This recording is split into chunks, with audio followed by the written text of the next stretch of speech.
What's up, guys? It's episode 381. Welcome back to the show. I don't ever slow up, no, I don't take I got no love for the fakeness. If you wanna play tough and wanna hate this, I'll always show up and make a statement. I don't ever slow up, no, I don't take I got no love for the fakeness. If you wanna play tough and wanna hate this, I'll always show up and make a statement. Hey, what's up? It's Jacqueline. Welcome back to the show. This intro is starting to feel cheesy. Like, it's like, you know what I mean? Hi, welcome back to the show. Not to freak anyone out right now, but it is currently the 12th of August. We're halfway through August. We're over halfway through 2024.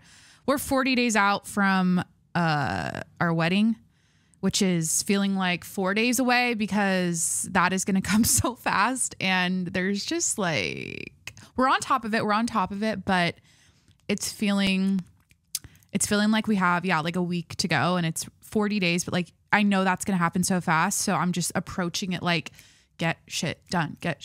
So I have a great show for you today. Welcome back to the show.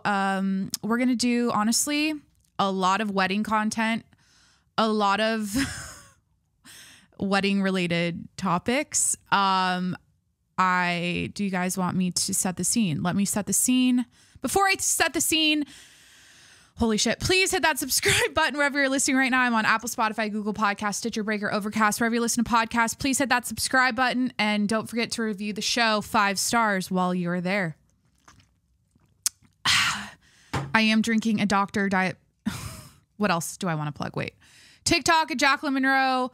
Instagram at Jacqueline Monroe. You subscribe to my YouTube channel, The Jacqueline Monroe Show. This is a video and audio podcast, so please subscribe over at the YouTube channel. What am I saying? Fuck. I'm trying to tell you, I'm drinking a Diet Dr. Pepper again, and like I said last week, I think I'm officially over Diet Coke, or like I'm just like, it's like tasting like milk to me now. Like it doesn't, that's such a bad comparison, but like it's so bland, or like it's so like, I'm so used to it. So we're doing the Diet Pepper, Diet Dr. Pepper today. We just consumed, oh my God. Chill out, get on the, wait, I saw this thing about not to say, you guys know how I feel about, okay. I need to stay present on the step I am in. This is a therapy thing. Like, instead of getting ahead of myself mentally and like always like scrambling, especially as I'm podcasting here, but like I need to be present and stay on the step that I'm on. Okay. I'm going to be fully honest with you right now, or full transparency. I was feeling so rushed and scrambled before starting this today, where I was like, I'm not going to do it today. But then I saw this TikTok that was like, be present on the step that you're on. Don't get ahead of yourself. Don't like, you're not in the moment with what the task at hand. You're like thinking ahead of yourself. And that's why you get paralyzed and you get like frantic about wanting to do the thing. In my case, recording episode 381 here. So I took a breath and I said, okay, step 1, do your makeup. Step 2, put on an outfit. I am wearing a XXL Seahawks t-shirt. Go Seahawks. We're in football season. Officially, the preseason has officially begun. Seahawks beat the Chargers 16-3. Okay, I'm wearing a XXL. I went heavy on the makeup, light on everything else. I'm wearing an XLT Seahawks tee.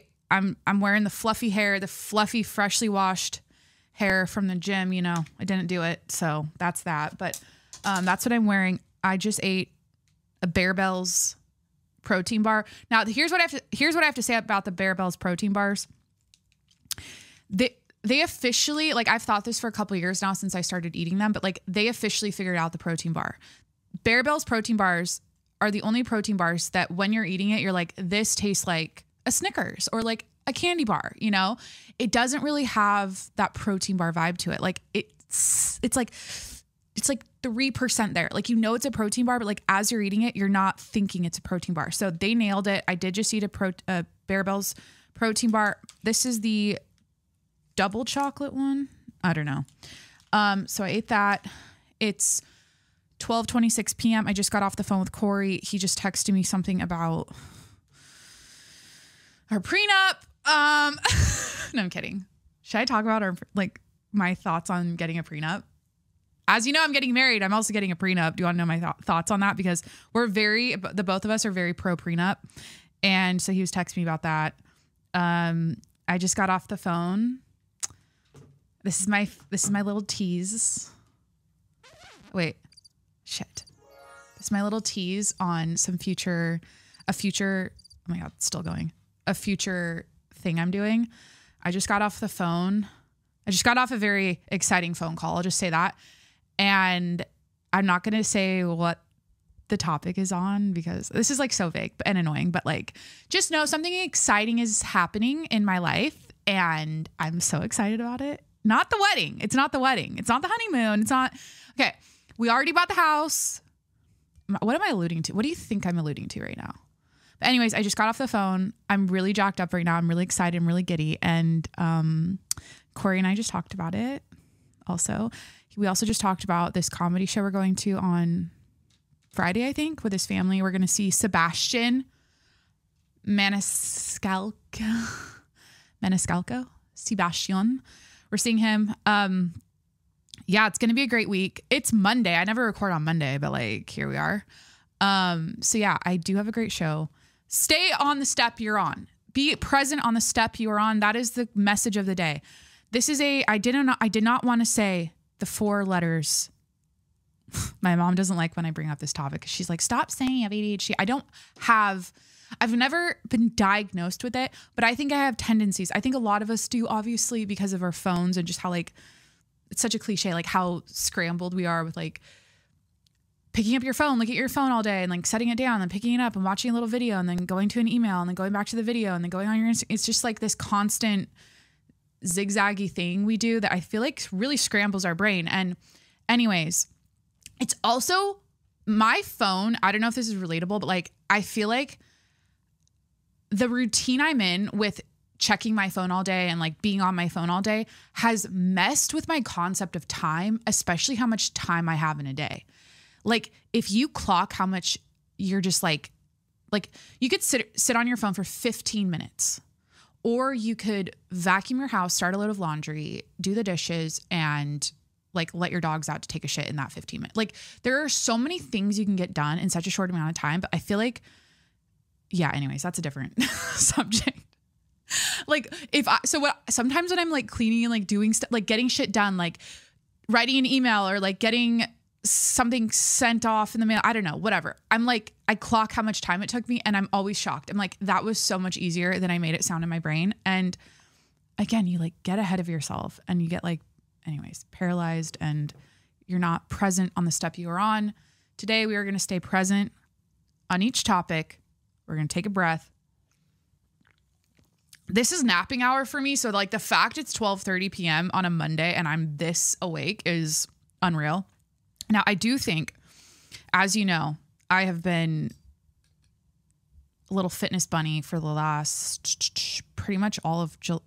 Like I'm always a fitness bunny, but I've been more of a like cardio bunny lately. And that shit gives you energy. When you work out and you do cardio in the morning specifically, like, and it's like, duh, Jacqueline, in the past, I would say this. When I was younger, I always did cardio. I never did weights, whatever. I talked about this last week.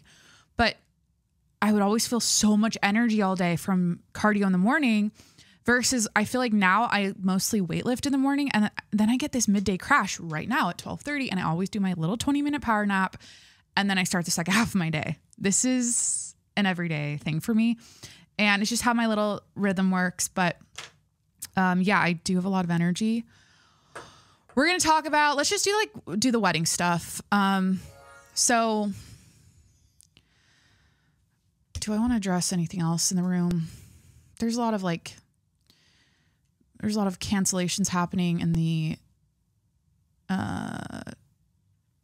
influencer world right now. And here's what I want to say about cancel culture. It's just so dumb. Like, it's so dumb. And I feel like people, if you don't know what I'm talking about, Brooke Schofield is being canceled for like some past tweets she wrote when she was in like high school, I think. Whatever. And then there's like, I think Alex Earl wrote the N-word all over her Facebook or something. I don't know for sure if it was her or was it like the Brianna Barstool girl. I don't know if it was her or Alex Earl. Anyways, people are digging up stuff from the past of these white chicks being racist, white influencer chicks being racist. And like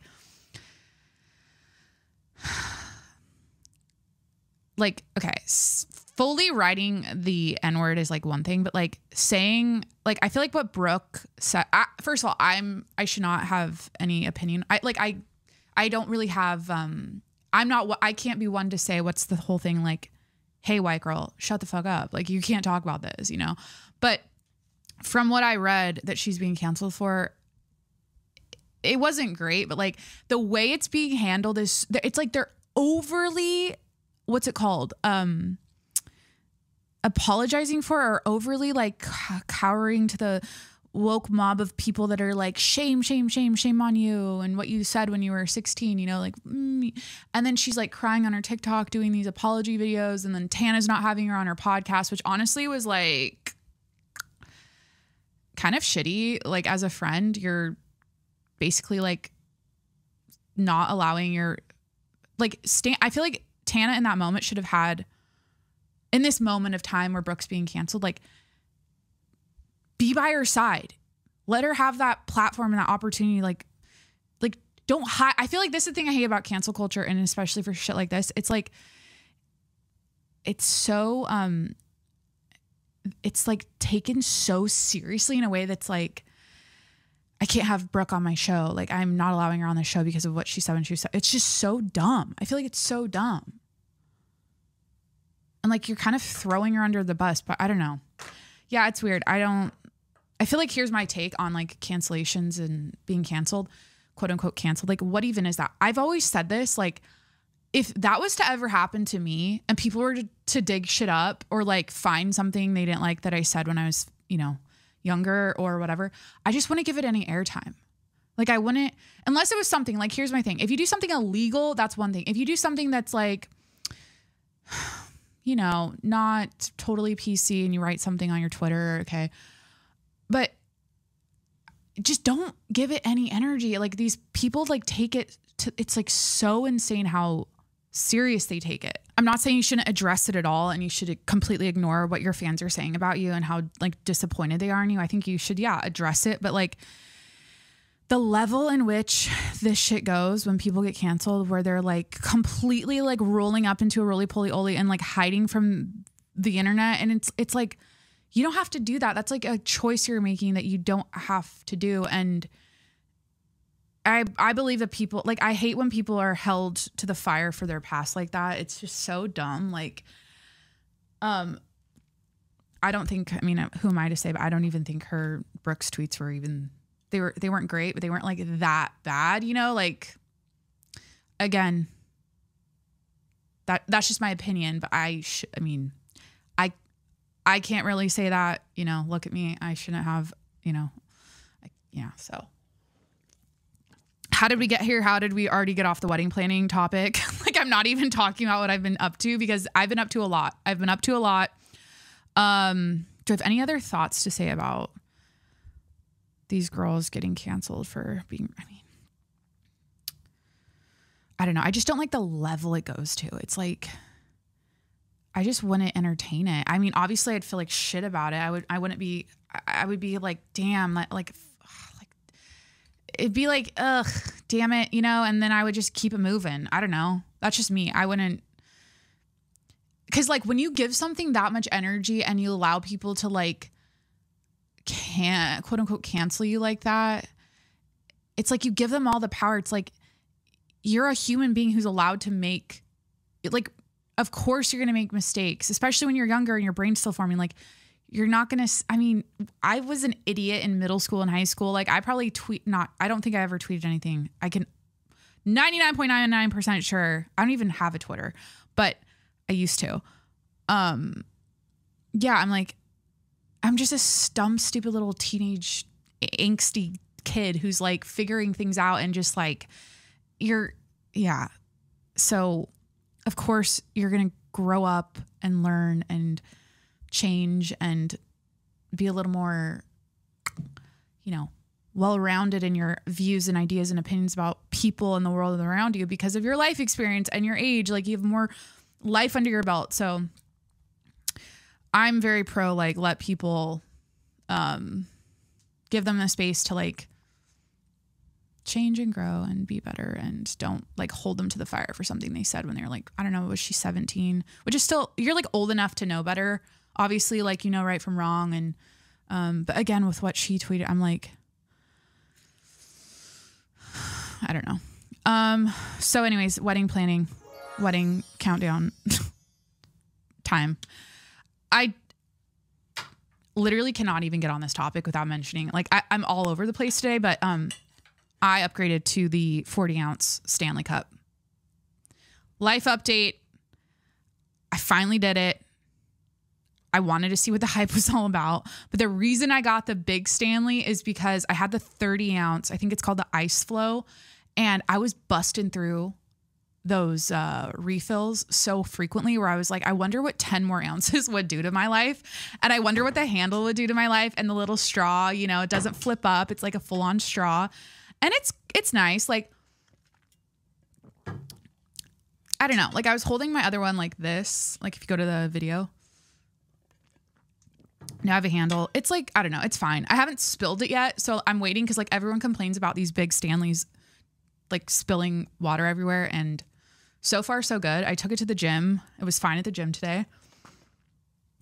I unintentionally matched my gym bag, this, like, nude brown color.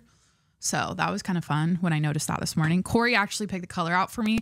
I was originally going to go with the peony pink Stanley. But I love how we're like still not talking about like my wedding stuff right now. But the more I was looking at it, he was looking at it, I'm like, it's too like obnoxious and like little girly. Like, I don't know. I love pink. So it's like hard for me not to buy everything in pink, but I went with this, it's like a sandy brown color. Cool.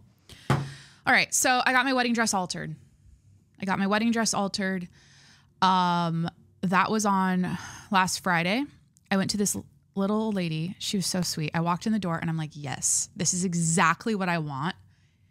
This is like the dream situation for like where you're getting your wedding dress altered. So where I got my dress, should I just shout them out?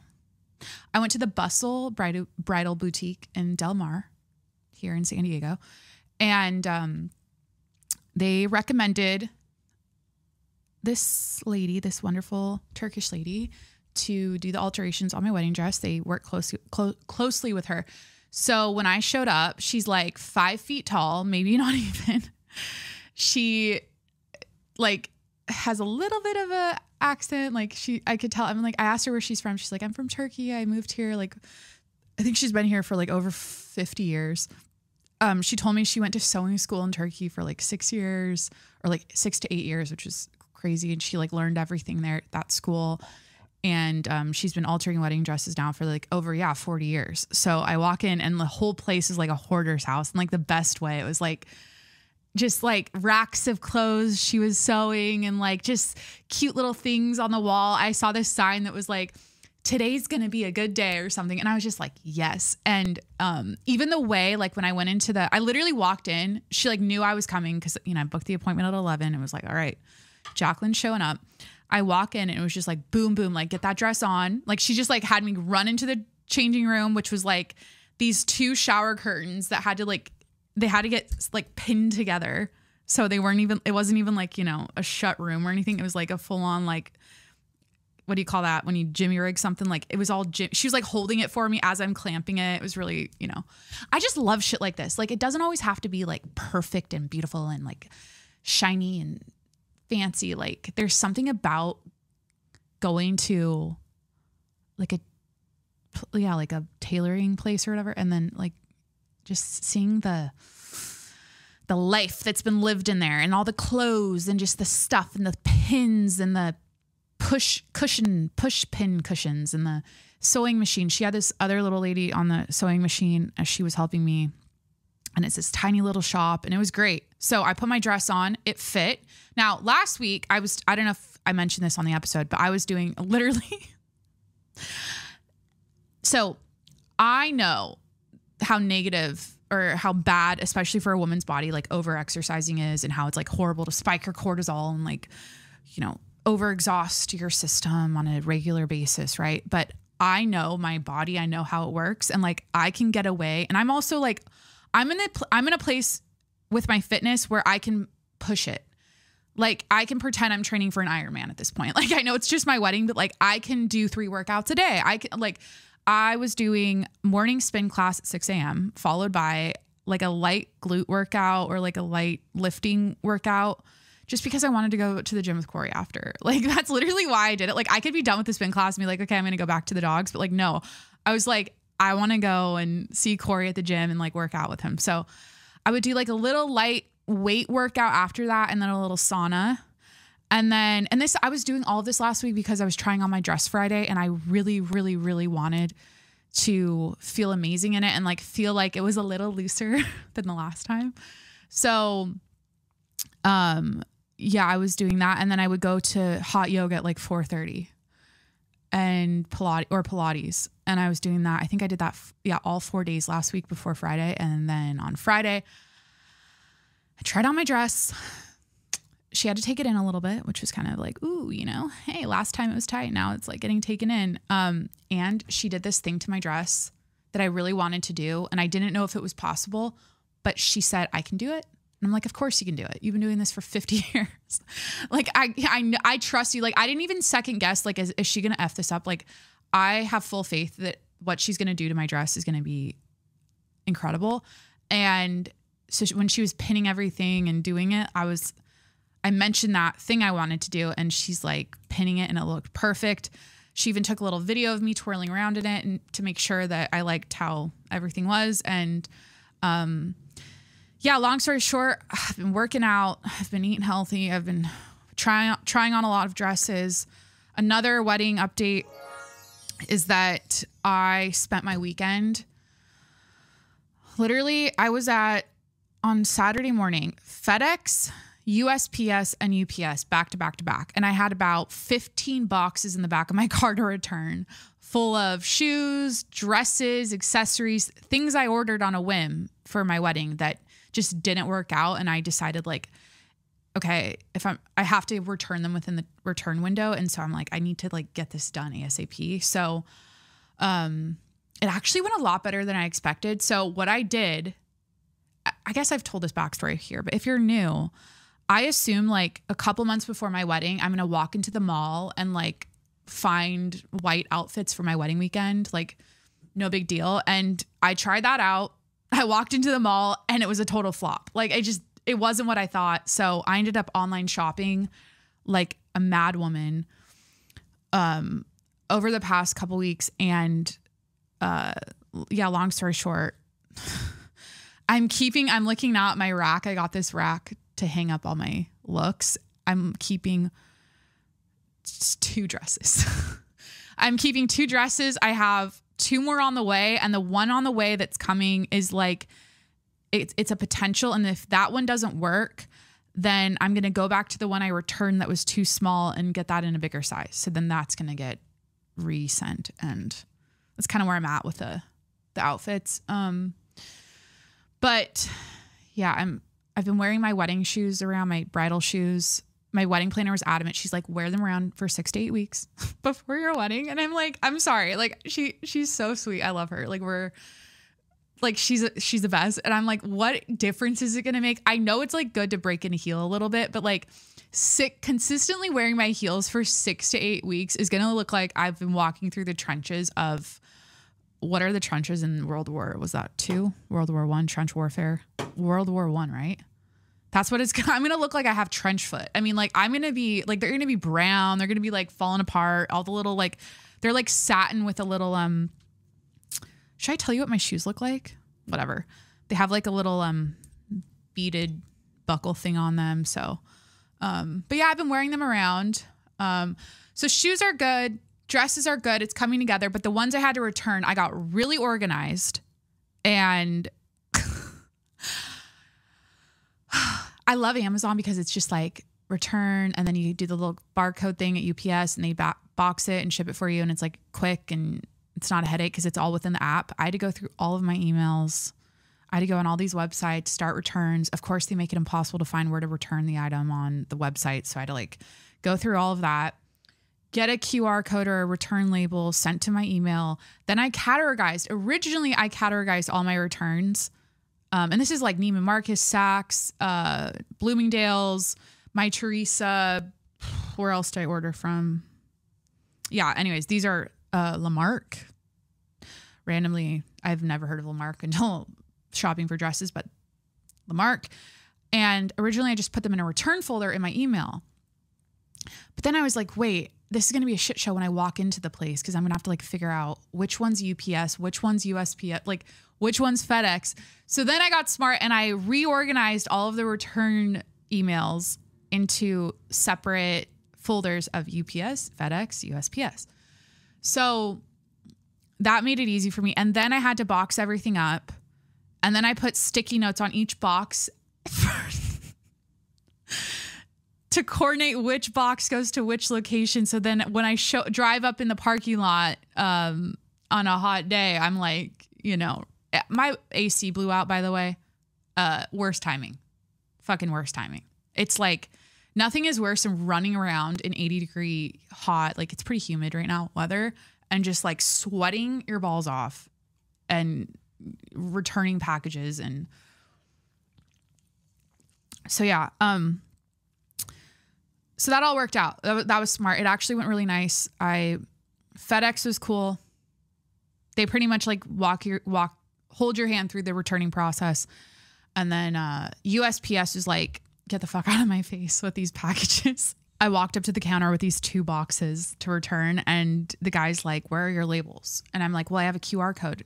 And I thought he was going to like print them out for me. I never return stuff at USPS, by the way, like very rarely do I. And he's like, no, you have to buy tape. You have to print your own label and you have to like have all of it set up before you bring it back to the counter.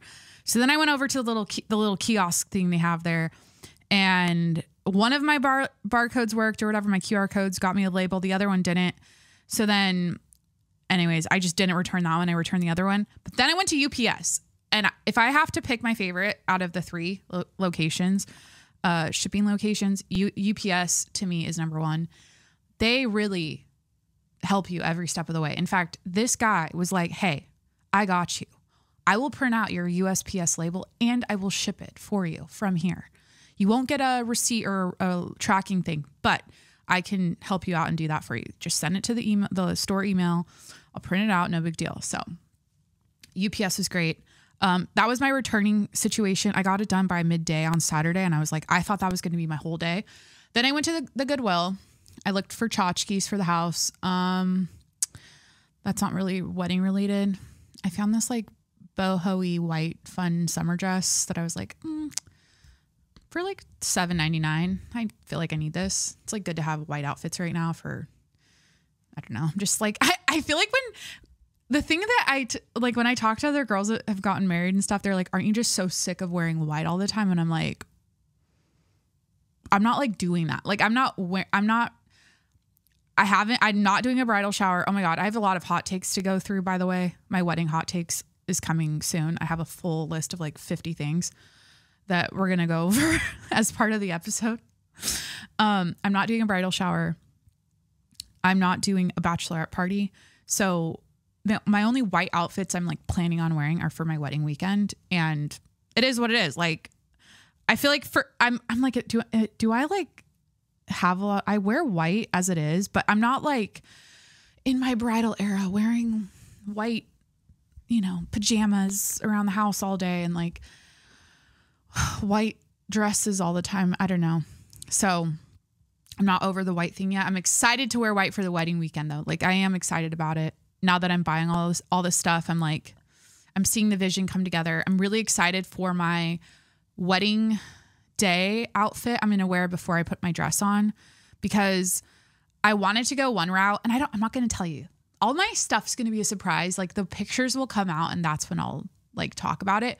But I thought I wanted to go one route for my getting ready outfit. And then the more I was doing it, I was like, I'm not liking this vibe. So I'm totally going with a completely different idea.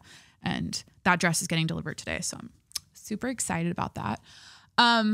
But yeah, I got a dress at the Goodwill.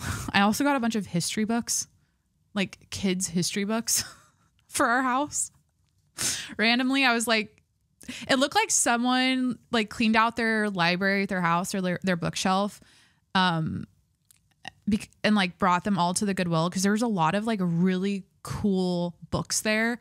And I always look at the books because I think it's like fun to have. I just like collecting books for our house, and I feel like that's a huge like interior design tip. Like people overlook maybe, or I don't know if you've ever thought of this, but I feel like books make a house look a lot more cozy and homey. It's not always about like you have to read all the books on the coffee table. It's just like the way it looks is it just like completes the room. So I always look for the books at the Goodwill. Where else do I look for books? Antique stores if they have them. I don't really go to like the bookstore to buy coffee table books ever. Everything I do is like secondhand. Like literally I'm at TJ Maxx or I'm at the Goodwill or I'm at like little mom and pop consignment stores or antique stores. Like I very rarely am like, yeah, I'm not a mall bitch. I'm not, as you know, that was a flop. I don't know. I don't really like going to bookstores. Like it's fun though. Whenever I do, I'm like, this is nice. Seeing all of these brand new books is really nice. So yeah, I got these like history books with a lot of pictures and I thought, I'll sit down for like 30 minutes a day and brush up on my world history.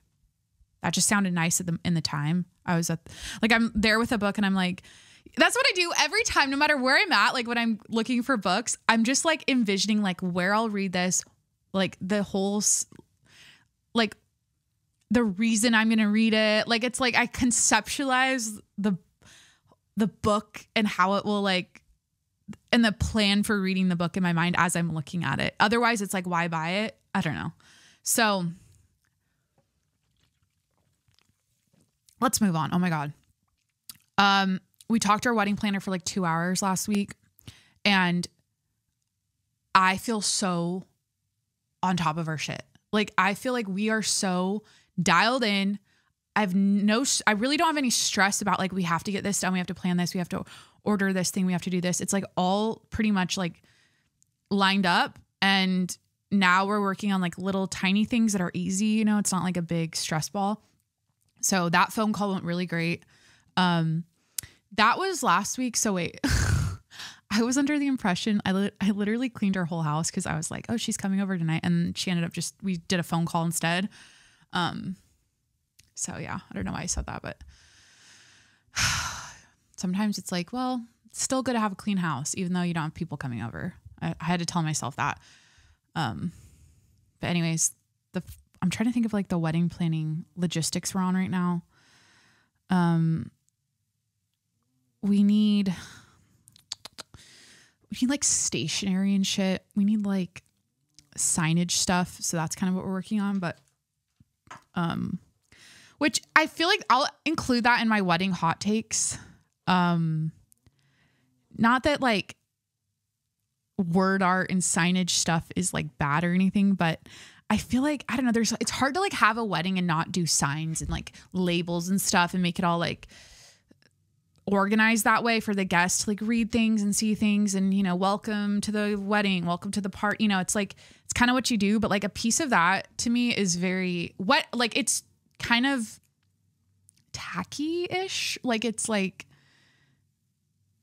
because if you were going to go to like some grand ball, I always think of like, if you were going to go to a castle in fucking Vienna, I don't know, like there wouldn't be like a sign there that was all like Pinteresty looking for, you just show up and there's just like beautiful decor and you just like go to the ball. It's not like, does that make sense? But with weddings, you kind of got to do the menus and the signage and the things because it's just like what we do. And I'm embracing that. I'm embracing that like chuggy, basic Pinterest bitch wedding aesthetic stuff because it just, I feel like it makes it look nice for the guests. And like, that's one of my other hot takes. Like, it's not all about you. Yeah. I think we're not even at the hot takes yet and I'm already doing them. Basically, I think that the wedding, you should make the guests a focus of your wedding, not just yourself. That's important. So, I'm planning on getting a facial on Friday, my first bridal facial, which feels so late. Like, I'm a month out and I'm just now getting a facial and I don't get facials regularly. Like I pretty much, I've gotten a facial in my life like 5 times. Like I take care of my skin as it is. Like I feel like, yeah, I'm getting older now. It's probably smart to get a regular facial. Like I've always heard this, but anyways, I'm getting a microdermabrasion facial and then I'm going to do before the wedding, like closer to the wedding, I'm going to do a hydrofacial and dermaplaning. Just to get all the little fuzzies away so the makeup looks nice. What else am I going to do? My mom, I talked to my mom on the phone. She's like, don't overbook yourself. Like, don't overdo it. Like because I told her I want to get like a massage. I got obviously get my nails done. I got to do all this stuff. And I'm like, I think if everything is done wedding wise, like if all the little details are done and all I have to do is like show up to appointments a couple weeks before, I don't think that's gonna be too much. Cause like, I'm not going to be doing anything else. Will I be podcasting? Wait, I need to think about this. Like my last podcast is a fiance or something like, maybe Corey and I should get him on the horn for, a post-wedding debrief, couples, newlyweds episode. That'd be really fun to like talk about our wedding and like how it all went. Maybe like a month after, not like right after the wedding, but, so yeah, I booked a facial. I'm getting my hair darker. That's another thing I have to do. This is interesting. Is this fun? I mean, I'm not really talking about world events. We got like fucking, I told you about, okay, the Seahawks won. We know that. Gold medals, US. Okay, here's the count. Here's a little intermission in the wedding content for you. Gold medals. We tied with China with 40 gold medals. 44 silvers. This is US. 40 golds, 44 silvers, 42 bronze, 126 overall. Now, we had the most athletes, I believe. So like, I think what they, so like technically we have the most, but compared to how many athletes we have, I wonder what that percentage would be. Some of these countries have 0. Wow. Most countries have 0 medals or 0 golds. So what was the country, the cute little country that got their first gold this year? It was sweet. Looking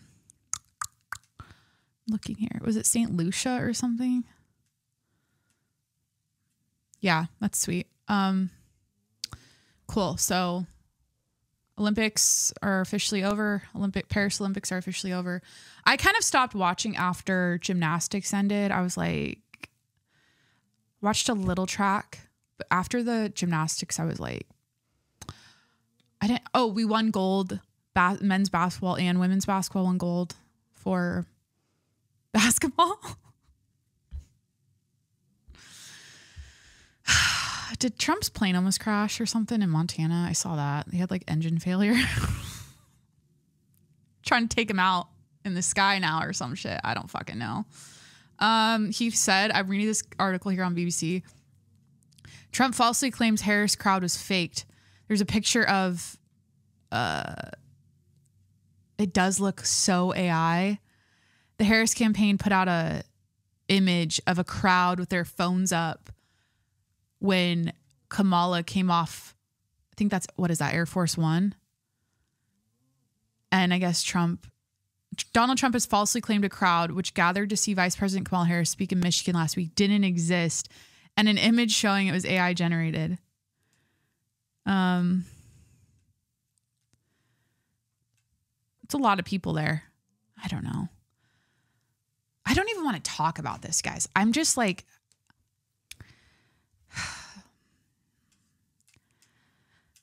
I'm just so dumbfounded by the world right now. And there's like some crazy shit happening over in Europe, some terrorist shit, like Taylor Swift's concert. I think it was in Vienna, and that like ISIS attack that was supposed to happen that they caught before it happened.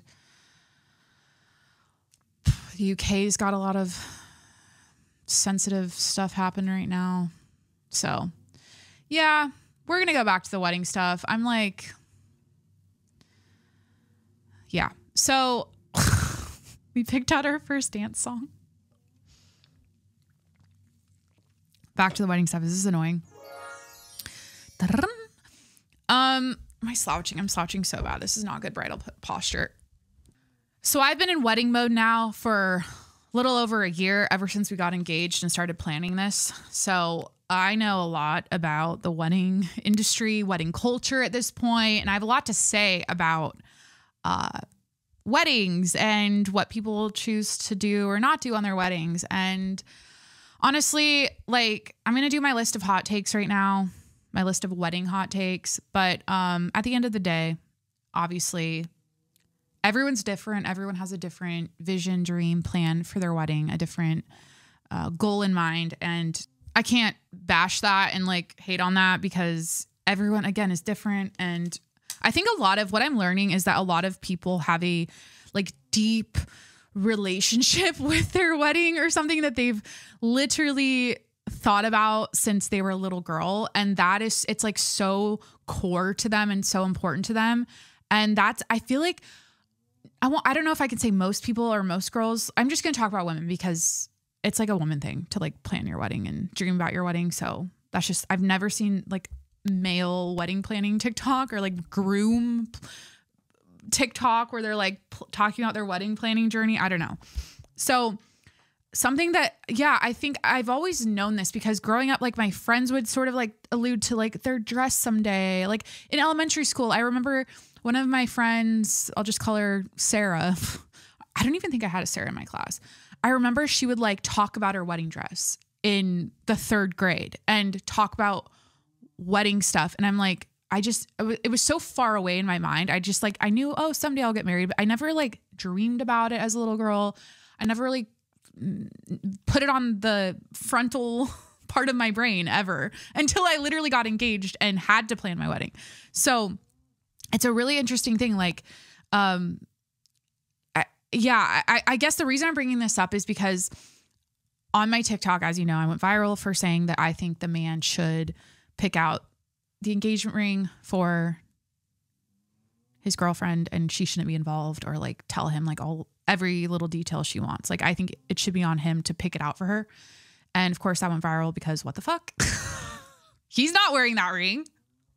He's not the one looking down at his hand, looking at the ring all day. Like, you know, I get where people are coming from. I 100% understand like the pushback I got on that video. And I think at this point, and I address this, I've made like 50 videos now on the topic because hi, I'm monetized. Hi, I'm a TikToker. Hi, the algorithm, the TikTok creator fund rewards creators who get engagement around certain topics. And so, or if you get engagement around a certain topic, it's a good business practice if you're a businesswoman, to like milk that niche, milk that topic to death, because engagement equals dollar signs in your pocket. So I feel annoying and I feel like I'm being so pick me over on my TikTok about it, but like I am genuinely being myself. Like, I think at the end of the day, I'm not trying to rage bait. I'm not trying to like piss people off for the sake of like, oh, this is a polarizing statement to say or whatever.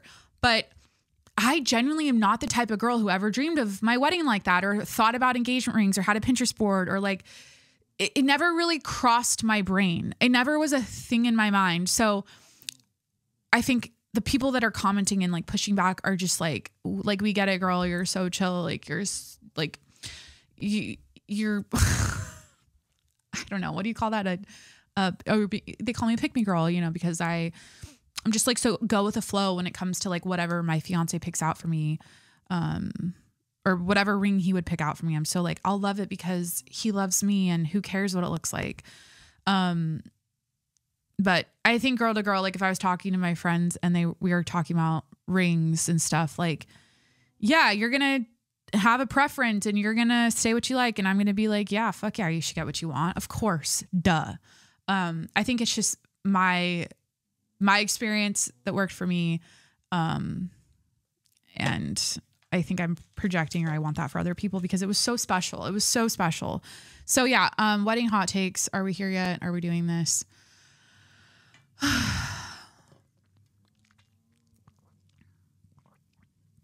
I also haven't ran with a pack of women in my 20s. Holy shit, I'm in my 30s now. What the fuck? So I've said this a lot, but I think the reason why I ended up, or I am the way I am, a lot of the reason why is because I've kind of been I have been a little lone wolf. I don't want to say like I mean, I've been alone most of my 20s. Like like I said, I don't run with a pack of women. I don't have a lot of like girlfriends. And like, I feel like when you're surrounded by other people that are going through similar life experiences with you, with like dating and getting married and getting engaged, like you're going to have opinions and ideas, based on like what your friends are doing and what you're seeing them doing. And so that's going to be normalized for you. But if you don't have that, like in my case, you're going off of your own brain and like what your own experience is. And so a lot of the way I am is because of that. It's because I've literally created my own or formed my own ideas and thoughts and opinions based on like just me. And I know that's like, honestly, the more I say that out loud, or when I just said that out loud, I don't necessarily think that's like the healthiest thing, because I think getting feedback and like bouncing ideas and bouncing your personality and your opinions off on other people it's good for you, because you're going to like learn from what they think and they're going to reflect something back to you that maybe you haven't thought of and blah, blah, blah. So, it's kind of cool. Like, okay, I think the things I think because I've independently formed them in my brain without any other influence. Obviously I have influence a fuck ton from my social media and like what I see online. Like, let's be honest. That's probably where I get a good majority of my opinions and ideas are directly come from what I see online. I mean, I'd be stupid to not admit that.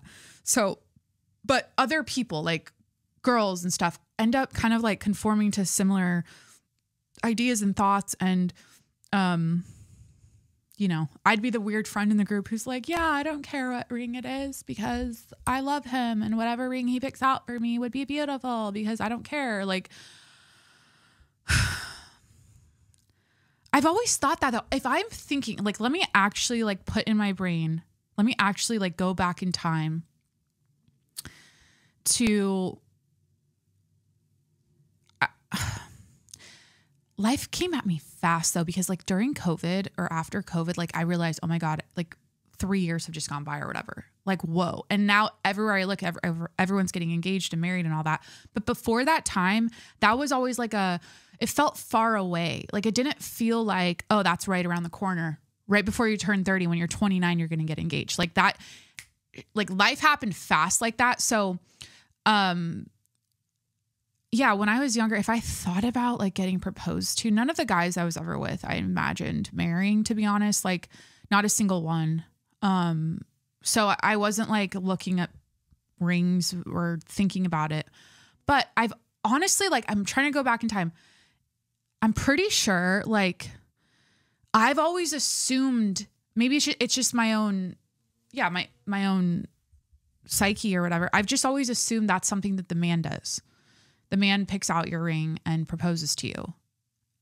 Anytime I've seen an engagement, I'm always assuming, oh, that man picked out that diamond and that ring and he all for her. I always thought that was the way it was done until like a year or so ago when I noticed like a bunch of people I follow were getting engaged, and I noticed how they were talking about their ring building process and their going to the jeweler process and how they picked out the ring together. And I was like, oh, I've never heard of that before. But then now with my TikTok blowing up and everything, people are like, yeah, back in the 80s when my parents got married, they did the same thing. My mom picked out her entire ring, or she always knew what she wanted and told my dad. And so like, obviously it's not a new thing, but for me, it was new. And that's why I think I was so like, oh, what? I just thought it was, but people make a lot of sense. Like the girl's going to wear that thing for her whole life. Like, she should like it, of course. Anyways, wedding hot takes. We're going to do it. So, God, I'm like all over. How's my upper lip? We do have the AC on today.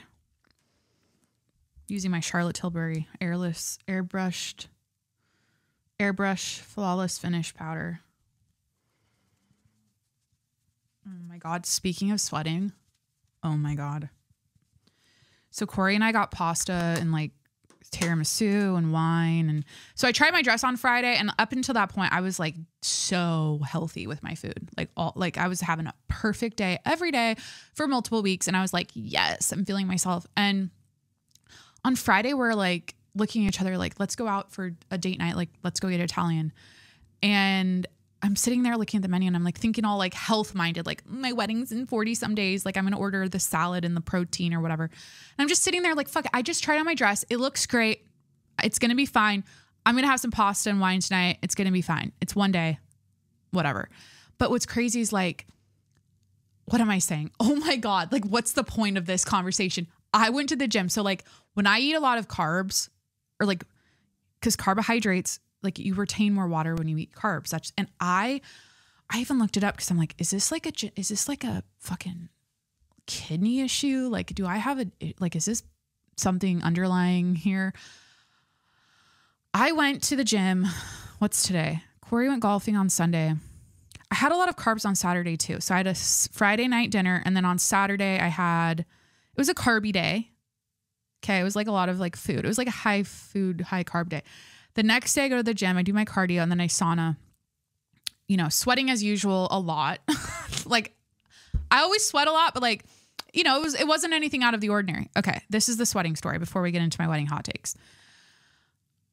I go into this salt room that we have at our gym. It's like a red light, infrared, whatever. I don't think it's infrared. It's like glowy red, and there's Himalayan salt on the walls. And after the sauna, I was already sweating pretty decently. I sat in there for 20 minutes.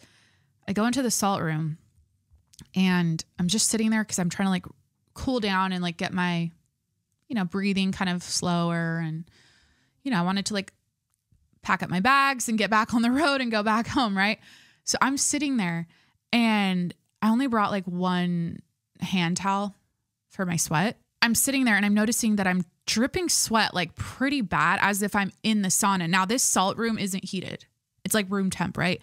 There's not a lot of airflow. Usually they spray this like salt stuff around the room, but that thing was turned off. So it's just like a room temperature salt room. I'm sitting there, and so I did like an hour of cardio, and then I sat in the sauna for 20 minutes. And then now I'm in the salt room, and I'm just like dripping, and I have my one little hand towel. And thank God I brought, oh my God, I always do this this is what I don't like. Hi, if you go to my gym, I know you know who I am, because I'm that disgustingly sweaty girl who it's always like, dude, why are you trying so hard? Like, why are you working out? It's like, I just can't, I'm like working out as hard as you are. I just sweat 50 times more than you do.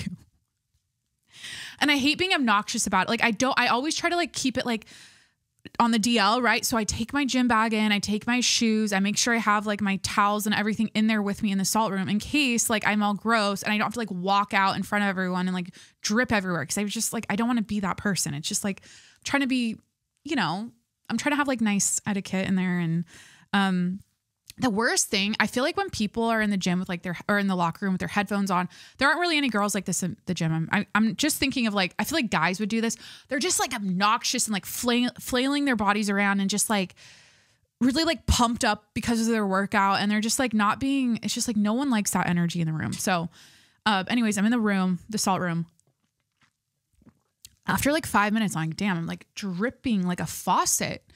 And I'm just like sitting back, and I'm like, okay, this is a lot. And there's like 5 other girls in there with me on their phones, just like chilling, which is like against like what the salt room is. Apparently the salt room is like pulling the EMF radiation out of your body or something, or it's like alkalizing. I don't know. It like helps with that kind of stuff. Hi. I don't know anything about this shit, but it's supposedly good for sucking ions or like giving you ions and deradiating your, I don't fucking know. You get the point. It's like, so to have your phone in there is like kind of against the point of the salt room. So yeah, there's like 5 other girls in there with me. And it's like, who gives a shit, right? Like you're sweaty. It's gross. Like they're not going to be like, what the fuck? Obviously you worked out, like you're going to be sweaty, but it got so bad. This is where I'm getting. I'm only saying this because I just had to touch up my upper lip because of the hot lights here. My wedding day. Oh my God. Am I going to be sweating like really bad? It's in September. Fuck. After like 15 minutes, because I was like, okay, after 5 minutes, I was like, okay, I'm sweating. And then I was in there for like 10 to 15 minutes and I'm like, okay, I'm really like, it's not stopping. It's not stopping. Okay. Now, after like 15 minutes, I looked down at my feet and it looks like I spilled an entire 40-ounce Stanley tumbler of water. That is how much sweat poured out of me. Just sitting there in the salt room. So I'm just mortified. I'm like, oh my God, I hope no one sees this. And I literally waited, I think 30 minutes until everyone left before I like sopped it up with my little hand towel and changed and like left because I was just too mortified by how much that, because if I stood up, it was going to be like a puddle. I don't know why I sweat that much. And so then I was like freaking out and then I Googled it and then I read something about like, it is genetic sweating or whatever, but sometimes it can be because of kidney stuff. I don't know. I'm healthy. I'm healthy as fuck. I just know that. And I know this because of my mom and sister, the other women in my family, direct family, like they sweat a shit ton too. And I feel like growing up, my dad did a lot. Like both of my parents did when they worked out. So whatever. I felt so snatched after, obviously, from getting all that water out of my body. And then, yeah. So wedding hot takes. Let's do it. You've been waiting on the edge of your seat and here we're finally doing it. So I said this already, but my first wedding hot take is that the wedding, hi, if you're a bride, yes, it's your wedding and it's your big day. And yes, you're going to be the belle of the ball and all the attention's going to be on you. And you know, it's easy to think that it's all about what you want and it's because it's your wedding. But my first hot take is that your wedding is not all about you. And if anything, you should make it about the guests and their experience because, or it's like both. Okay. Like consider your audience and consider the guests and what they're going to experience at your wedding. Because I feel like if you're not thinking from that angle and if you're just thinking about you, like it's not going to be fun for them. Like you're going to miss the little things that would make them happy that you didn't think of. And so something we're doing right now as we're closing in on the final month of our wedding planning is working on those little touches, working on those little things that would be special for the guests, that would make it a good experience for them, because we want it to be a fun, like happy time. And we don't want it to be like, ooh, we showed up, we came all the way to San Diego and it's like, meh, you know, because they're obviously spending a lot of money to come and show up there, and a lot of people are traveling from out of town. So just don't make it all about you. Think about your guests and like really think about it. Like put yourself in their shoes. Imagine if you were to go to a wedding, like what you would want, do that. So that's number one. Number two, and I might just be saying this to make myself feel better, because if I had like 7 close girlfriends or like, and plus my sister is like the maid of honor, would I have a wedding party? If it was like a sisterhood type friend group and it was like, yeah, 100% you're coming to my wedding and you're going to be my, you know, you're my bridesmaids. Like fucking, of course I would. But the more pictures I see of the wedding parties of like the bridesmaids and the groomsmen, I'm like, it's kind of, I feel like it's overrated now a little bit. And it's kind of, I don't know if it's going away, but I'm seeing like in the year I've been in this wedding world online and looking at pictures and looking at what people do, I feel like I'm seeing less and less wedding parties and like big wedding parties. Like Corey and I are literally standing in front of everyone with no one around us except our officiant. That's what we decided to do. And I don't know. I feel like it just puts all the emphasis and it makes it all about the bride and groom, which it is. It's about them getting married. And It's also like less pressure and less stuff. I don't know. It's not like I'm not getting ready with anyone. Like, of course I'm going to have all the girls in my bridal getting ready suite, and we're going to do this whole like makeup and hair thing. But, yeah, I think wedding parties are overrated. Another hot take is to put expensive gifts on your registry. Put the most expensive shit you could ever wish and want on your registry. Do it. I think I put like a $1,700 Roomba that mops and like sweeps, mops, like cleans your toilet, like cleans your entire house on my registry. Like I put so much expensive shit on there. Like don't hold back on your registry. Like go big, put expensive stuff on there. Put the stuff you want, put your big like dream items on there. Because yeah, I feel like if you just put the little stuff, do the big expensive shit and then put a fund for like your honeymoon, like because people at this point, I think registries are kind of, I wouldn't say overrated, but like people want money. That's really what they want. So I think for us, like we're obviously new homeowners and, you know, it depends on the couple getting married, but like it makes sense for us to put like home stuff on ours because, you know, we want to like put our little house together. We're still working on doing that. So, but yeah, put expensive shit on your registry. You'd be surprised. Like, what's my point of saying this? Like, I feel like guests will want to spend a certain amount. And if you're putting stuff that's like all like $50, $25, they're going to buy a lot of little things. And it's like, no, but you really need that one big thing. If that makes sense. So it's better to get the good shit than all the little like tchotchke stuff that you could probably just buy yourself. That's just my opinion. Next hot take. The bride pays for hair and makeup for everyone. If like you require if you have bridesmaids to, you know, be in glam for your wedding and like wear a certain color and get a certain dress, like pay for their hair and makeup. I'm personally doing this. So obviously, like I said, I'm not having bridesmaids like the traditional way with everyone dressed the same and standing next to me, but they're going to come into my, like where I'm getting ready, which I won't say, secret location. No. It's like at our venue, like a fucking whatever. It's like not even, it's so dumb. I even made it like, oh, where is it at?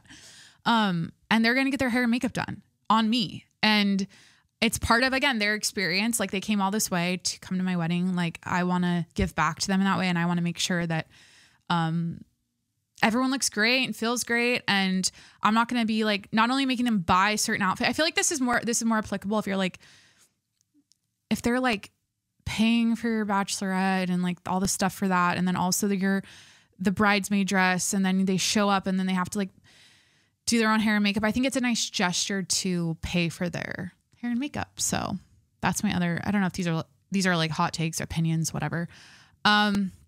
Here's my other wedding hot take. If a guest you're inviting doesn't know anyone at the wedding, like maybe they just know you and the groom, give them a +1. I feel like, again, with considering your guests' feelings and like what and their experience. And I know it's like fucking expensive, right? Like the more people you add, like the more expensive the wedding, but I feel like it's nice if you can to give that person a +1 so they can bring someone along and it'll be a good time for them and they'll feel more comfortable like sitting at the table instead of being by themselves, not knowing anyone. Like they'll have a good time.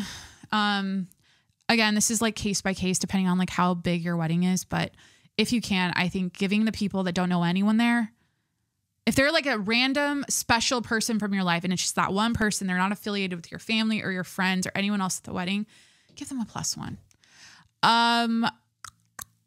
Here's like one I'm like kind of still working out in my head. So I want to know your thoughts on this because I was just at a wedding and they did a cocktail hour, obviously after the ceremony. And during that time, all of the family and the bride and groom were off taking photos. So like the photographer was with them and everyone else was at the cocktail hour and before the dinner. And I feel like I have this thought where I'm like, we're going to have a cocktail hour, obviously, and we're going to be doing photos during the time people are mingling and having cocktails and eating like little bites, small bites, right? But I'm like, I kind of want to go to my own cocktail hour. So like, because I feel like it's a blur at that point. Like if you just like you do the ceremony, you take photos, everyone's like at the cocktail hour, and then you just like go right into the first dance. Like you miss that entire portion. I guess that's not really for you. That's more for the guests. That's more to like keep people entertained while you're doing photos. But like if there's a way to make the cocktail hour longer and like participate in it, I don't know. What is it really? Like just having a drink with everyone and mingling? Like, I don't know. Because knowing me, I'm like, no, I want to do that grand entrance and do that first dance, which is another one of my hot takes, by the way. Like I said food before dancing, but okay, let me get on my list here.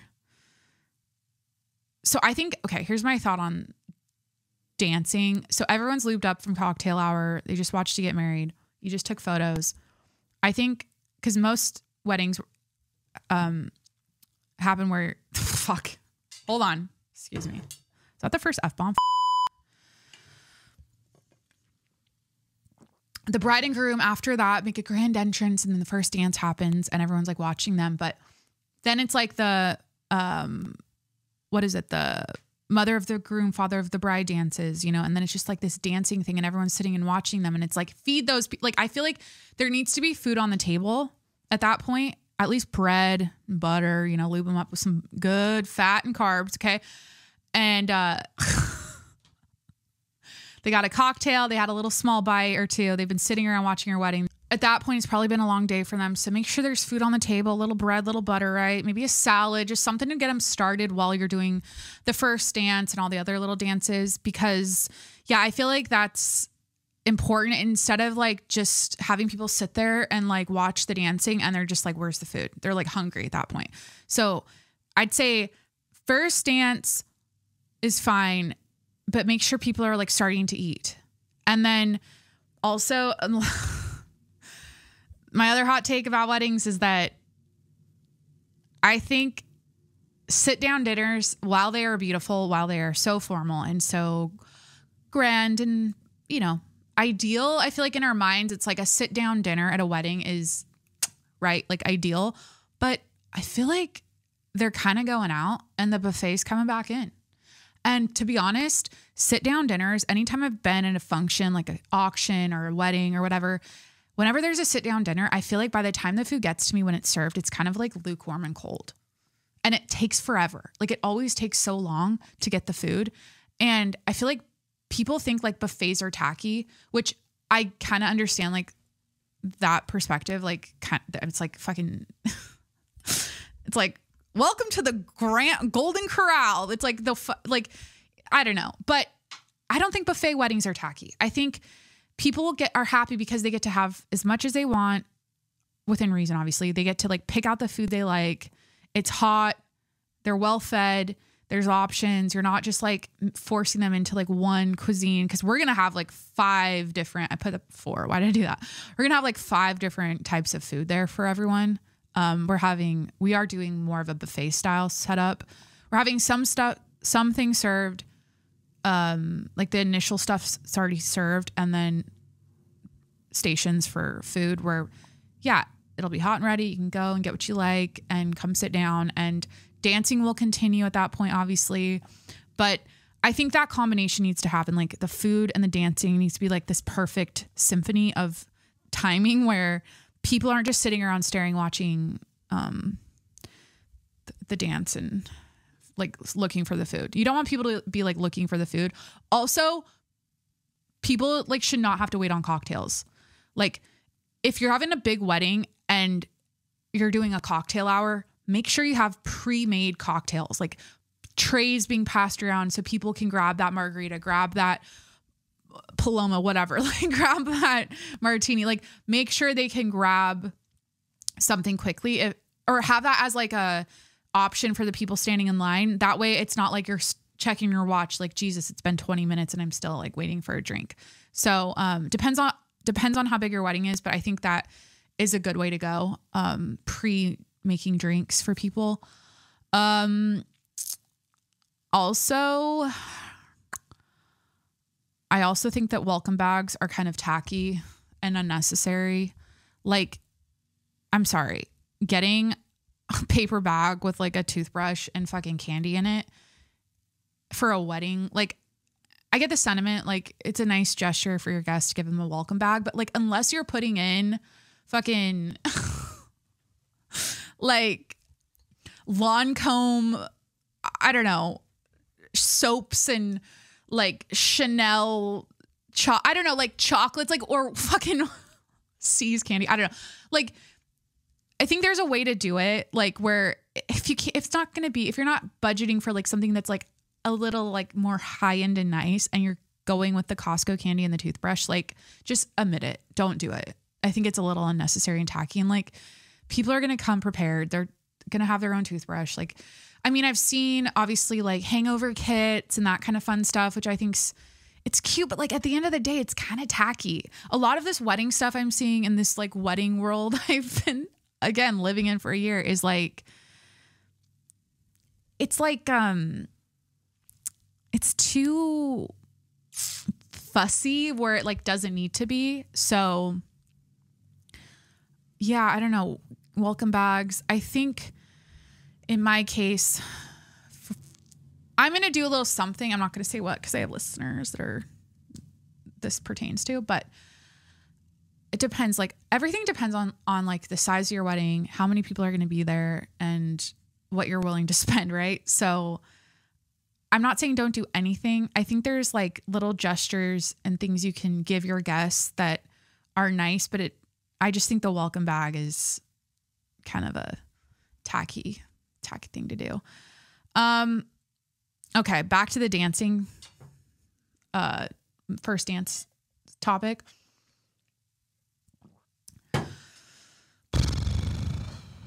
Okay, is this because I have daddy issues and my dad's not coming to my wedding? No. I think that the mother of the groom, father of the bride dances I feel like they're kind of cringy. Like, I was thinking about it because my dad's not going to be at my wedding. And so like that, I wouldn't be doing a father of the bride dance anyways. But like, even if it was my grandpa also unfortunately isn't coming, but my grandma is, I'm like, am I going to like dance with my grandma? Like, I don't know why, like it's something about it's like cringy, like, or dancing. I was thinking about this last night. Like, am I going to like slow dance with my mom? Like, I don't know. I feel like it's awkward for everyone. It's just like, what is this? I don't know. It doesn't seem necessary. It's like, I get the first dance, bride and groom, but like after that, it's like, we don't need to do these, like Corey and his mom, I guess, can dance together. It's like a traditional special thing, but I just think it's kind of like, it makes me like uncomfortable. I don't know. That's just me. I think they're a little cringe. Okay. Also, this will be, I think we'll wrap it here for my hot takes.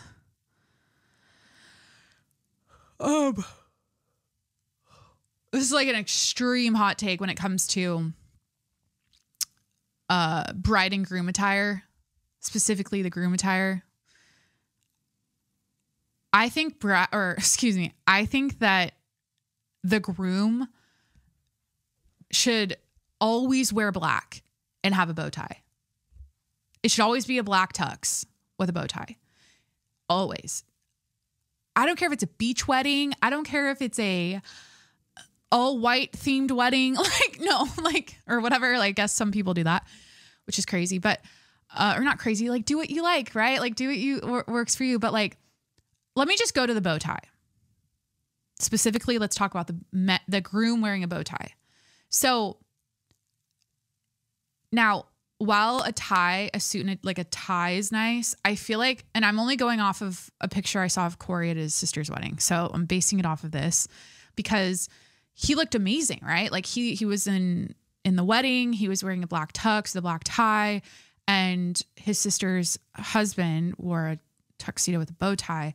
And that contrast of like the groomsman wearing a tie and the bow tie being the groom, it works. It's so classy. And I feel like Corey was just giving like butler, like he was not giving groom. And so if he wore a tie next to me, I don't know, like it just looks more official. I don't know, like more classic, more timeless. Like there's something about, it's just like the bride wearing a white gown. Like it's just, there's something about it that's like, undeniably classic and timeless and great. And so to wear like a blue dress is like, what, you know, it's a white dress. So for the groom, I think it should be a black tux with a bow tie, black bow tie, or like you could change up the colors a little bit, but I'm just very pro that over the light. I feel like the lighter tuxes I've seen when it's like a cream or something, they like blend in with the bride and they just like it just doesn't look as official to me. Not that, okay, maybe that's not what you're going for. Maybe it's not like important to you, but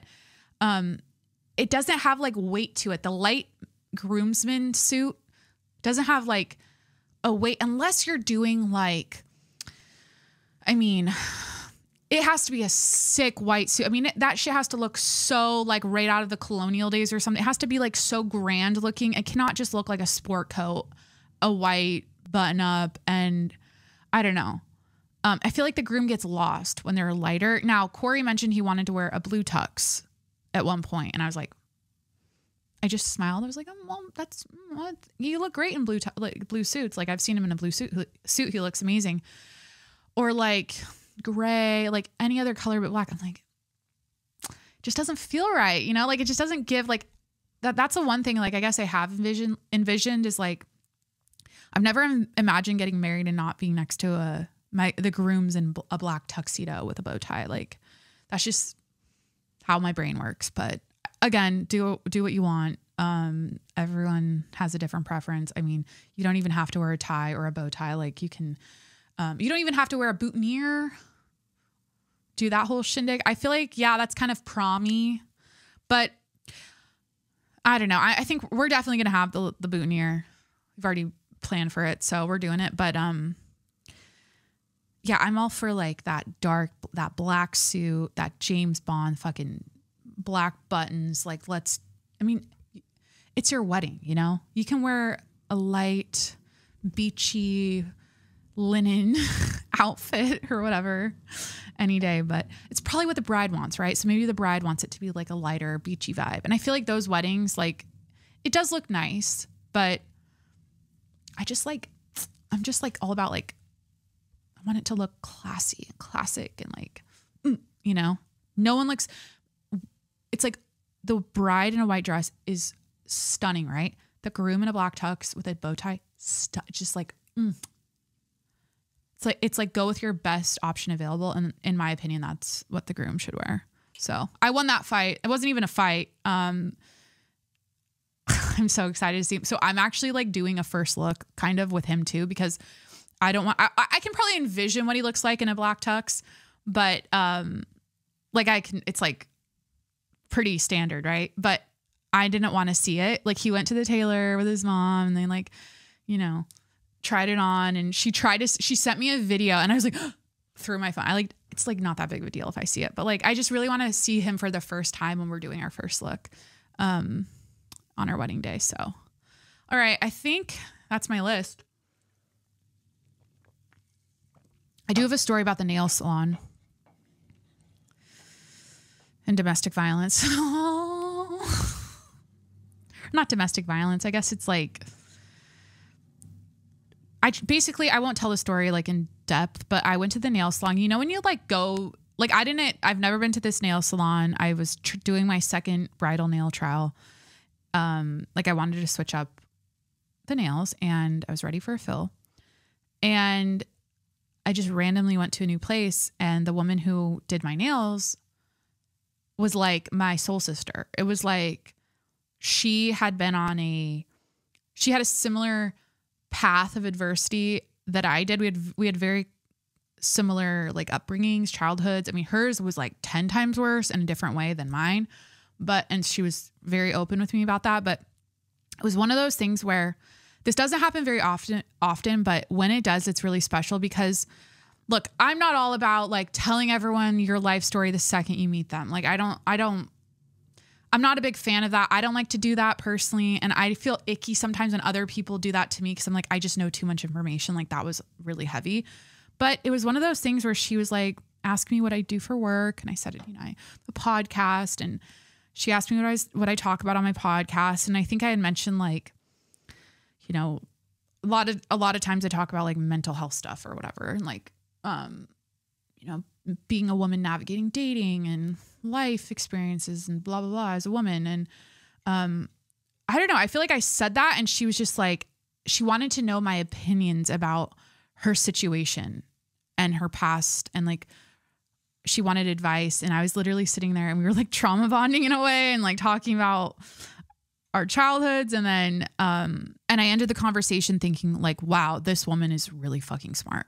She's just on her journey. She's smart, but it hasn't clicked for her yet where she's still willing to suffer, or like she's still allowing bad people in her lives and allowing people to do her wrong. And she's like still kind of stuck in that. But like, I sensed that like, cause I saw myself in her in a way. It was one of those things where like, damn, she has a similar mindset, but I remember what it was like when I was still kind of learning my current mindset and still kind of living the same way.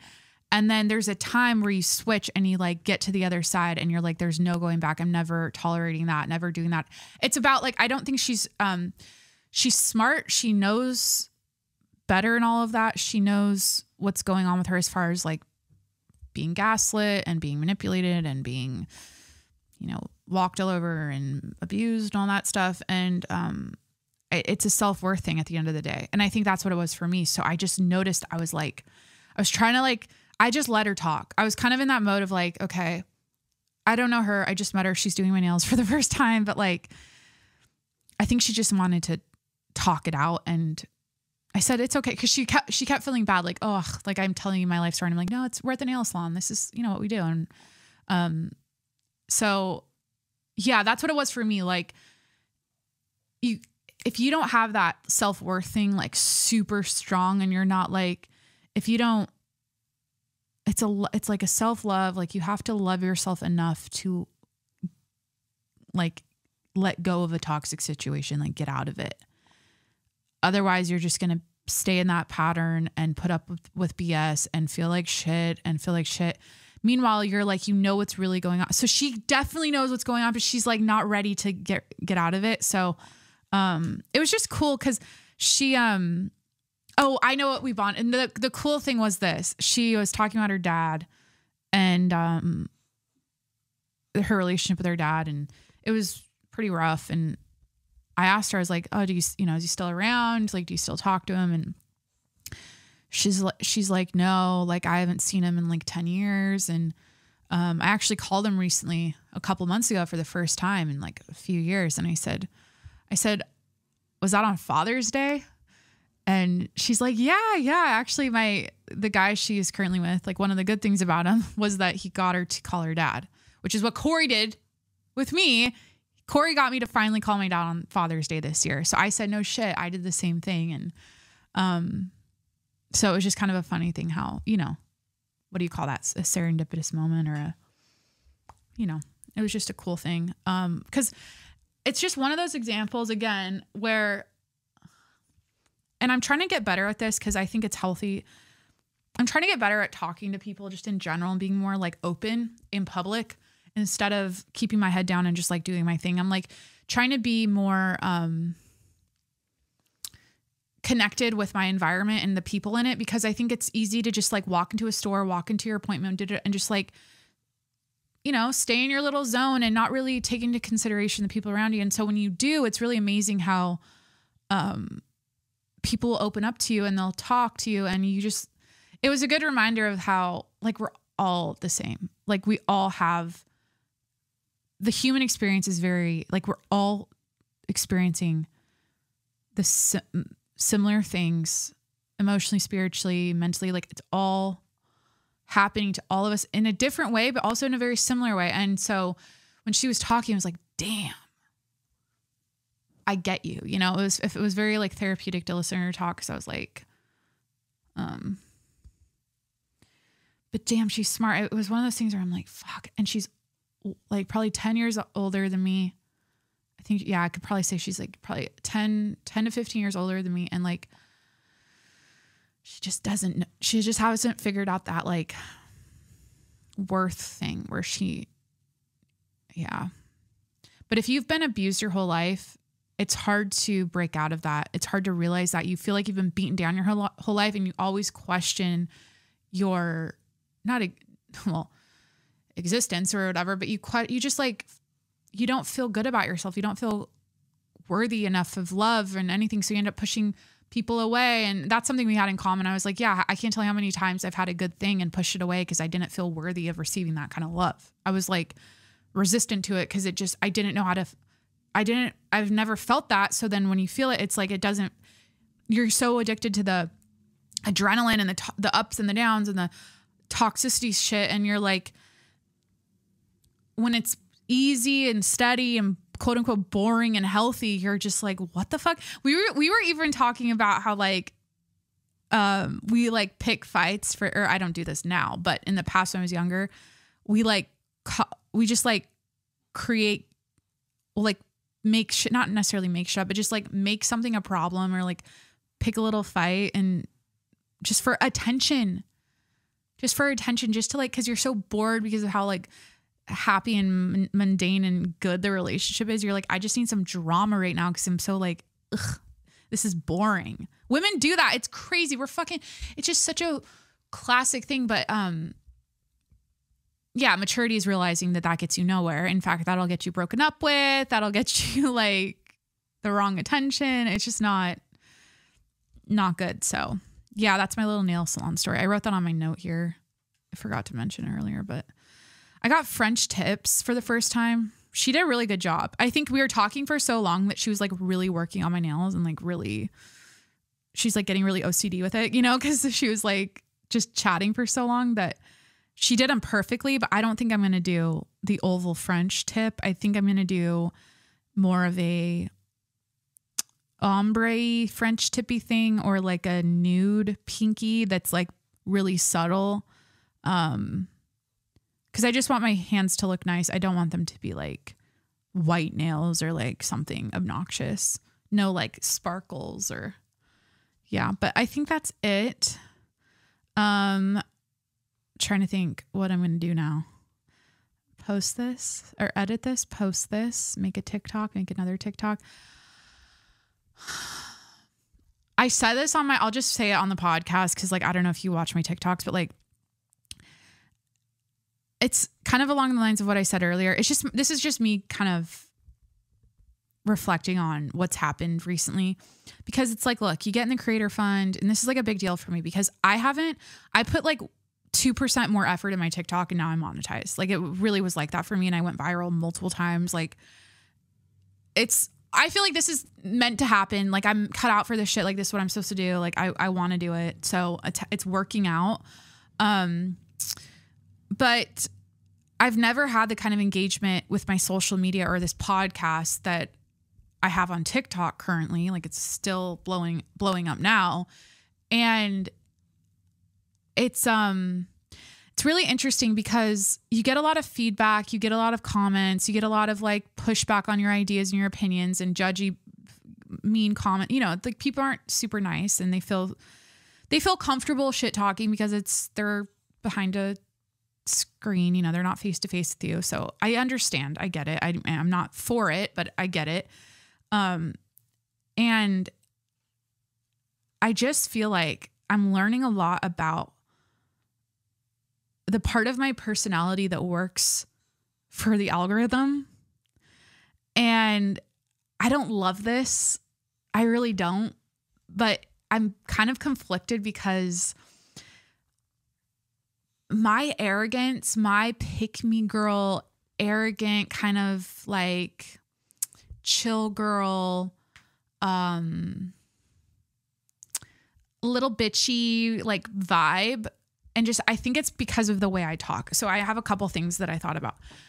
I think it's the way I look and then the tone of voice, my cadence. I think that has been working for me because it is triggering to people, right? Like it makes them like kind of annoyed and like pissed. They're like, fuck this bitch talking about engagement rings or not even fuck this bitch. It's just like, I don't know. I think I get, maybe it causes a little rise in people. And this is the thing, like, it's kind of annoying because I don't like you can control the thing about social media is you can only control people's perception of you so much. Like at the end of the day, they're going to form an opinion about you. Like way outside of your control. Like there's only so much you can do, right, to keep it like, you know, how you want people to think of you. And yeah, I'm learning that like it works. That kind of, when I do my little like hot takes, my little like thing, or not even rants, just like when I share my thoughts about weddings and engagements and stuff that's like against the norm, it works, right? Like you get the engagement and then you get paid, right? And so, but then I'm like, I'm not annoying, like pick me, like girl who's like, people think it's like I'm rage baiting, you know, but I'm like just being myself. And that's the thing that I'm like, am I an asshole? Like I'm really like, it makes you question, like, am I an asshole? Like, no, like I'm just being me, but like it comes across like bitchy. So then I've been thinking about this a lot because I'm like, I can see how people like get fucked up from being an influencer and social media, because it makes you question yourself a little bit, where you're just like, I know I have good intentions. I know that I'm kind and loving and I want good for all people and all things. And I don't come, but I think it's as simple as this. Like TikTok is where people diarrhea of the mouth and share their opinions. Okay. It's just, that's where that lives. And the nature of doing that publicly for strangers is that you're going to get comments that counter your opinion and counter what you just said. And you're going to probably piss some people off because not everyone thinks like you, right? Like this is like 101 communication and conversation. Like that's just the way it is. So, it comes with the territory, posting your opinions on TikTok. But, I think it has like, there's this angsty aggressiveness about sharing your opinion on TikTok. Like every time someone comes on my For You page or just anyone I follow, like, and they're chit-chatting about something that's kind of controversial, they just come across like aggressive. And it's like, I think it's just the nature of like staring right at your phone and like telling the world off or telling the world your opinion. Even though it's not like, it's like, you're a nice person. You're just, yeah. So I don't like, one thing about me is like, I'm not a fan of like over explaining, right? And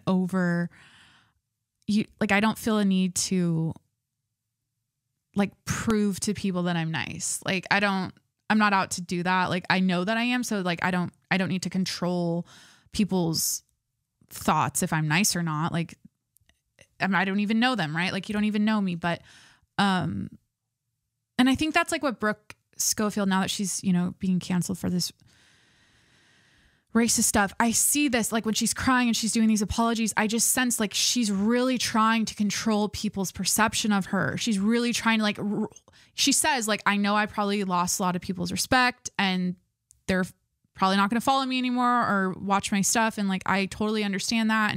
But it's like this effort responding to the cancellation and like doing all of these apologies and like not going on the cancel podcast with Tana. And like, it's just like, it's rooted in like trying to control the narrative around you. And like, at the end of the day, no matter what you do, it's out of your control. Like you can only do so much to repair that. And I feel like, not to say like no apology is the best apology. I don't think it should not. I think you should at least acknowledge it. I don't even know though. I don't even know if she needed to acknowledge it, but, it's, yeah, it's out of your hands. Just be yourself. You know, you've got your friends, people that know you well, and like, that's all you need. I know that attention and engagement from strangers, positive or negative online, is how we all make our money now. So it's like, you have to consider that, right? But at the end of the day, it's such a mess no matter how you approach it. Like people are so crazy on TikTok comments and like social media comments in general. Like it's like so dramatic, right? Like you'll never win that fight. I feel like no matter what you do, you're never going to be everyone's favorite. You're always going to piss someone off. Like it is what it is. And of course, like I'm sure obviously Brooke knows this, I think, but I feel like it's a strategy even to apologize. It's a strategy to not go on Tana's podcast. Like, people are talking about it. It's like, I worked in PR for forever. Like, bad press is good press. Like, it's all, people are still talking and saying talking about you and saying your name. So like, I don't know. A lot of this, what was I saying about, controlling how people perceive you? Yeah. With my TikTok though, and like this whole, it's like not even anything. It's such a nothing burger. Like, when I boil down, like what I'm even discussing, it's like, I'm just literally talking about rings, engagements, weddings, like bridal stuff. Like, in the grand scheme of life in the world, like this is so unimportant. Right. But, within it, I've created drama and I've created this conversation, and it's like, I don't know. It's just weird. And again, the other internal struggle I deal with all the time is just feeling like, as a content creator, I'm contributing to this garbage pile of the internet, where it's like, what should I be talking? Like, okay, so if what I'm talking about, yeah, it's relevant to me in my life because I'm getting married, it's matters to me. But like, if I really want to quote unquote be the change I wish to see in the world, which is my, big overarching goal in life, it's like, how can I be what I want other people to be? Or like, how can I emulate what's the quote? How can I be the change I wish to see in the world? Right. It's like, now what topics should I educate myself on and talk about that are actually more beneficial to society than like whether or not the man should pick out their engagement ring, or if you should help him with it. Like, you know what I mean? Because then I feel like that alone, just me making that video and that going viral, is just like a nonsensical topic. It's like but it all falls under the umbrella of life and life experience and what a lot of people experience in life. It doesn't always have to be, which is getting married and getting engaged. It doesn't always have to be like, how do we end the world wars, and how do we solve hunger, and how do we end climate change or whatever? Like, there's a time and a place. I think there's people that do that. I mean, but again, it does make you second guess yourself. You go, okay, I'm not mean. I'm actually nice. And I don't know why, I come across that way. I guess it's just how I talk, I guess. And also, like, should I even be talking about this topic in the first place? Because it feels so like bullshit. But that's what it's kind of one of those things, like, we all participate in it. And as long as we're all participating in the bubblegum pop social media content that we see, as long as we're engaging with it, liking it, sending each other funny videos and commenting on TikTok drama and stuff, like, it's just going to continue. Like, we're being rewarded to do this kind of brainless, nonsensical shit. And as a content creator on the other side who's making the content, you recognize that. And then you fall into this cycle of like, well, this is what the audience likes. This is what's being talked about in the zeitgeist. Like, this is what's hot right now. And if you take a step back and really look at what you're even making content on, it's like, this is so bullshit. Like, I used to not have a TikTok. It's funny. I used to like delete it because I was like, this is like bad for my brain. And now I'm a fucking like TikToker. So this is what I always go back to. I think I remember this Gary V quote from like fucking 2014. Whenever I get like this and I do this like spiral second guessing thing, or it's not really second guessing, just kind of like analyzing the situation, I always remember this Gary V quote about social media and the changing tides of the internet and technology. And he basically, without quoting him word by word, 'cause it's like, I'm going to butcher it. It's like, don't fight the system. Like, the people that are going to succeed and get ahead in this life at this current time, because the real world and the phone world are kind of enmeshed and basically becoming one at this point. The people that are going to succeed and do well are going to embrace that. And they're going to like get on that wave and make the most out of it instead of fighting it and trying to like resist it and trying to like, so because it's easy to think in my brain, I'm like, it's always the number one thing you think is like, it's healthy to not be on my phone all day. It's healthier. It's better for me to not be addicted to my phone all day. It's unhealthy to be nonsensically posting TikToks about random bullshit and like scrolling on your friends' pages and their stories all day and like whatever. You think one's better than the other, but like we don't really know. This is like me justifying my social media addiction. No, like all I know is that I have benefited from participating in the online playground. I have benefited personally in my own brain and body. Like there are so many resources I've tapped into. There are so many opportunities I've tapped into that exist online that I've embraced and I've been rewarded from like participating in. Then oh my God, what is this end of the episode? Like, this is so classic. This is so classic. Hi, we're in a spiral. It's the end of the episode. I'm not ending it. So I just think of it as like, okay, that's a net positive. Like that overall has been good for me. I think it's wishful thinking to go back in time and go, oh, well, it's better to be basking in a field with a goat and not having social media. Like, I don't know. I have fun. I think it's, my life feels balanced. I feel like I've got a lot of good things in play and they're all moving me in a positive direction. I think here's how you know. This is how you know if it's getting bad. If your phone addiction's getting bad. If there are areas in your life that are glaringly like regressing, they're just like, it's a constant like, I know I need to do that, or I know I should be better at this, or I know I should start working out, or I know I should. And it's like, you're not, or like starting that business or that fucking whatever. If you're not taking action on certain areas in your life that you like know you should be, but yet this is so like obvious. Oh my God. Am I just saying the most obvious thing right now? Okay. Let's make this more broad. If you're regressing in major pillars of life, like finances, relationships, health, community, like if you're going backwards in those areas and you're now 5 years later, post-COVID, almost 5 years, holy shit, in 2025, that'll be 5 years. And you're looking back in time and you're like, what have I done in the last 5 years? And there's areas in your life you've just totally stalled on. Like, it's probably because you've been looking down at your fucking phone all day. I feel like this is the case for like so many people. Like, and I said this in the beginning, it fucks with your concept of time. Like, you piss away so much life looking down at your phone. This is so obvious, but like literally, and if you really think of it like that,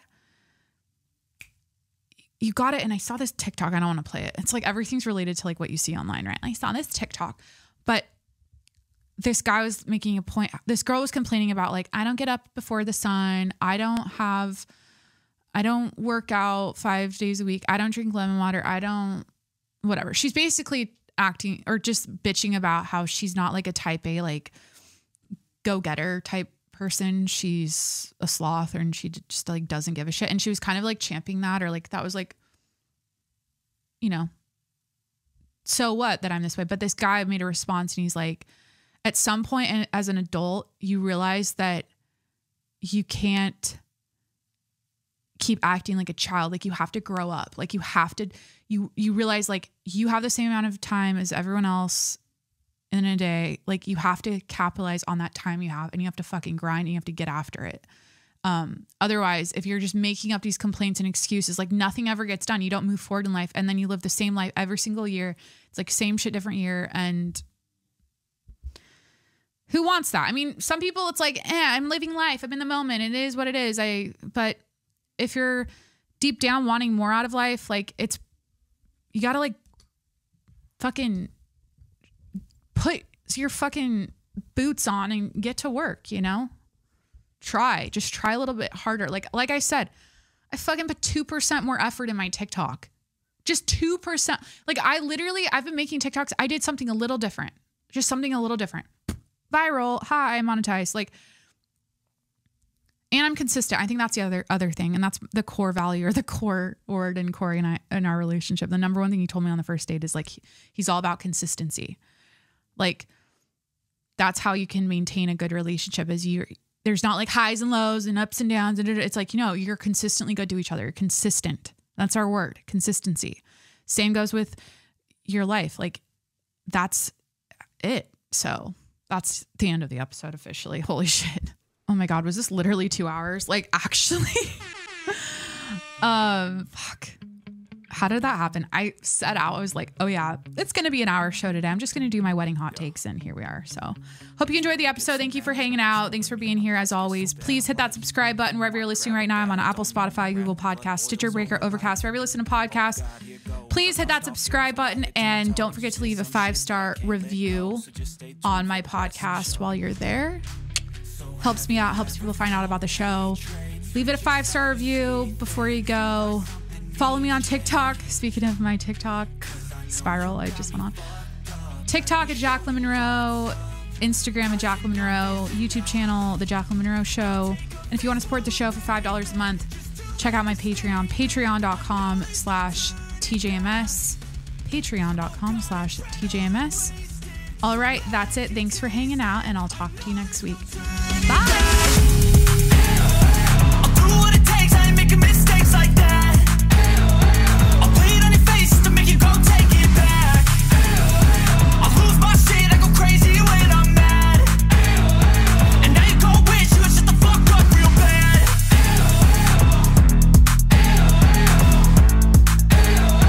And now that I'm gone, yeah, I know there's no turning back.